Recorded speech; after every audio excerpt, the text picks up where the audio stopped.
Умирающий щенок обнял хозяйку перед усыплением. Но в последний момент ветеринар заметил странную деталь и остановился.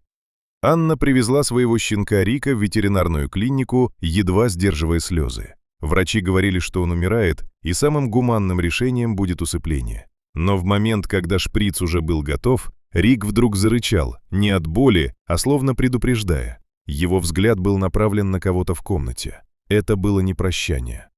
Еще недавно все было иначе. В теплый весенний вечер Анна гуляла с Риком в парке. После смерти матери он стал для нее единственным источником радости. Щенка она взяла из приюта, никому не нужного, испуганного, но преданного. Постепенно он стал ее опорой. Во время прогулки Рик внезапно насторожился и начал яростно лаять на незнакомого мужчину. Тот быстро ушел, но сразу после этого щенку стало плохо. Он зашатался и потерял силы. Анна в панике отвезла его в клинику. Ветеринар, доктор Елена, обнаружила серьезные нарушения в работе органов. Анализы показали странную картину, будто организм стремительно отказывает без очевидной причины. Возникло подозрение на отравление. Анна вспомнила мужчину в парке и тревожное поведение Рика. Состояние щенка было критическим, и врач предложила рассмотреть усыпление, но дала Анне ночь, чтобы побыть с ним дома. Эта ночь стала испытанием.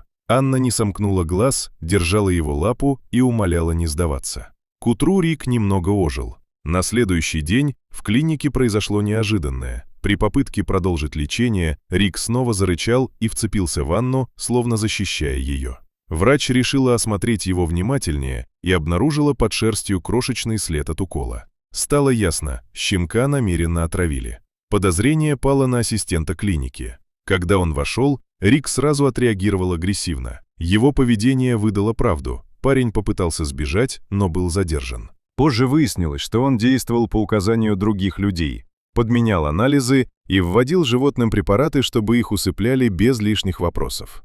Доктор предположила, что за этим стоит сеть подпольных собачьих боев. Животных, которые не подходили, устраняли. Анна поняла, Рик, возможно, стал мишенью, потому что мог быть связан с этим прошлым или что-то увидеть. Решив не останавливаться, Анна начала искать доказательства. В полиции ей не помогли, но она вернулась в парк и снова увидела того самого мужчину. Проследив за ним, она вышла на старый склад. Вместе с доктором Еленой они ночью проникли туда и обнаружили ужасное. Десятки измученных собак в клетках и тренировочные бои.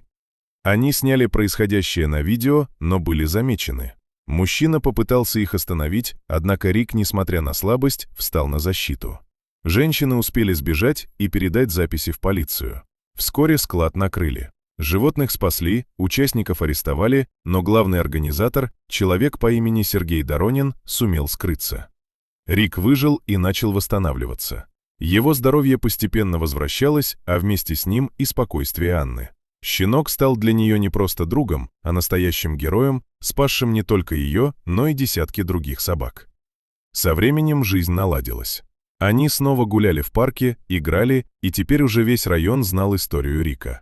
Но Анна понимала, опасность еще может вернуться. Тем не менее, страх больше не управлял ею. Теперь у нее был тот, кто однажды защитил ее ценой собственной жизни, и она была готова защищать его в ответ. Иногда достаточно одного верного сердца, чтобы изменить все.